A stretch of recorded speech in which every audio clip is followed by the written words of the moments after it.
Hello दोस्तों and welcome back to the channel. आज हम बात करेंगे एक ऐसे टॉपिक पर जो एसएससी सीजीएल एस्पिरेंट्स की रातों की नींद उड़ा देता है।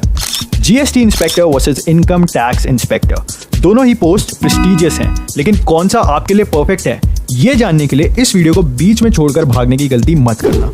और हाँ, अगर इसके बाद मन ना भरे और एसएससी सीजीएल से रिलेटेड और वीडियोस देखनी है, जैसे एएसओ इन एमईए वर्सेस एएसओ इन सीएसएस, या फिर रेलवे वर्सेस एएफएचक्यू, या कुछ टिप्स विप्स चाहिए, या फिर मैथ का ज्ञान चाहिए, तो नीचे जाकर डिस्क्रिप्शन से लिंक उठा लो। अब बिना टाइम वेस्ट करे चलते हैं अपने कंपैरिजन पर।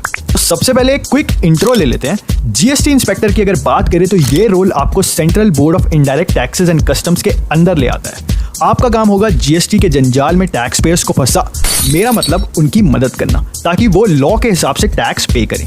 कभी कभी इंस्पेक्शंस और ऑडिट में भी आपको जाना पड़ सकता है और ये आपके दिनचर्या का पार्ट बन सकता है। इनकम टैक्स इंस्पेक्टर की अगर मैं बात करूं तो इस रोल में आप central board of direct taxes के अंदर होंगे। आपका काम होगा लोगों की इनकम टैक्स रिटर्न्स को ऐसे इन्वेस्टिगेट करना जैसे शेरलॉक होम्स अपने केसेस सॉल्व करता है, बहुत ही शार्प नजर से। और हाँ, कभी कभी आपको रेड्स और सर्वे में भी पार्टिसिपेट करना पड़ेगा। Thrilling, right? चलिए अब देखते हैं इन दोनों रोल्स का वर्क प्रोफाइल कैसा होता है। अगर मैं जीएसटी इंस्पेक्टर की बात करूं तो आपको ट्रैवल का शौक है तो ये पोस्ट आपके लिए ही बनाई गई है। इंस्पेक्शन के लिए आपको शहर शहर घूमना पड़ेगा, थोड़ा फील्ड वर्क, थोड़ा पेपर वर्क और थोड़ा और काम। ये रोल काफी डायनामिक है। अगर इनकम टैक्स इंस्पेक्टर की बात करूं तो यहाँ भी थोड़ा घूमना पड़ता है, लेकिन पेपर वर्क और ऑफिस वर्क भी काफी होता है। कभी कभी आपको टैक्स इवेडर्स का सच सामने लाना होता है, जैसे कोई सस्पेंस थ्रिलर सॉल्व कर रहे हो, जो कि कभी कभार एक्साइटिंग हो सकता है। अगर पोस्टिंग लोकेशंस आपके लिए इंपॉर्टेंट है तो ये चीज सुनो। जीएसटी इंस्पेक्टर आपको मोस्टली बड़े शहरों में ही पोस्टिंग देता है, जहां पे इंडस्ट्रीज या बिजनेस मौजूद हो। शहर का बज़ आपको पसंद है तो ये रोल आपके लिए परफेक्ट हो सकता है। इनकम टैक्स इंस्पेक्टर की अगर बात करूं तो इस पोस्ट में आपको थोड़ा ज्यादा वैरायटी मिलेगी, शहर से लेके गांव तक। और अगर आप घर वापसी के ड्रीम्स रखते हैं, जैसे कि होम पोस्टिंग आपको चाहिए, तो इनकम टैक्स डिपार्टमेंट में चांसेस ज्यादा होते हैं।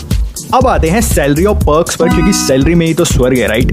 जीएसटी इंस्पेक्टर की अगर बात करें तो बेसिक पे for GST inspector as per 7th central पे कमीशन रेंजेस फ्रॉम 44,900 टू 1,42,400। इसके साथ डीए, एचआरए और अदर अलाउंसेस भी मिलते हैं, जो आपकी मंथली इन हैंड सैलरी को काफी अट्रैक्टिव बना देते हैं। इनकम टैक्स इंस्पेक्टर में भी ये सब डीए, एचआरए और ये 7th पे कमीशन मिला के आपकी इन हैंड सैलरी अराउंड 70,000 तक हो जाती है हर महीने की स्टार्टिंग में ही। इस रोल में थोड़ा और ग्लैमर ऐड हो जाता है, क्योंकि शायद से आपकी पोस्टिंग लोकेशन भी आपके हिसाब से आपको मिल सकती है, और डायरेक्ट टैक्स पेयर के साथ जो इंटरेक्शन होता है वो भी आपको एक अच्छी फील देता है। अगर अब हम करियर ग्रोथ की बात करें तो दोनों रोल्स में करियर ग्रोथ के बहुत जबरदस्त अपॉर्चुनिटीज अवेलेबल हैं। जीएसटी इंस्पेक्टर बनने के बाद आप असिस्टेंट कमिश्नर बन सकते हैं, और इनकम टैक्स इंस्पेक्टर की अगर मैं बात करूं तो आप आईआरएस ऑफिसर बनने का सपना भी देख सकते हैं, अगर आप प्रमोशनल एग्जाम्स को झट से क्लियर कर लें। तो दोस्तों, ये था एक फन और informative comparison between GST inspector और इनकम टैक्स इंस्पेक्टर। हर पोस्ट अपने आप में स्पेशल है और आपको अपने गोल्स के हिसाब से चूज करना होगा कि आपको कौन सी पोस्ट चाहिए। अगर आपको ये वीडियो पसंद आई हो तो लाइक करो, शेयर करो और चैनल को सब्सक्राइब करना मत भूलना। अगले वीडियो में मिलते हैं, तब तक के लिए कीप लर्निंग, कीप ग्रोइंग, और हाँ, टैक्स पे करना मत भूलना।